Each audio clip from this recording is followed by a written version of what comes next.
Viewers আপনারা দেখতে পাচ্ছেন এই যে মাত্র আমাদের 8টা বাজে টিফিন দিছে, আমরা খাইতেছি। হলো কেক আর হচ্ছে ডিম, মেডিকেলের খাওয়ান।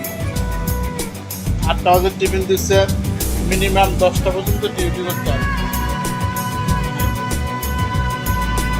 10টা নিম্নে 10টা ডিউটি করতে হবে, মানে উপরে 11টা 12টা 1টা নির্দিষ্ট টাইম কখন ছুটি হয়, বুঝছেন ভাই?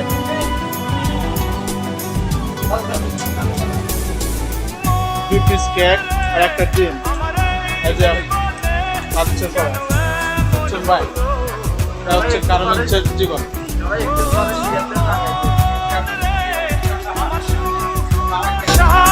কোথায় হারালো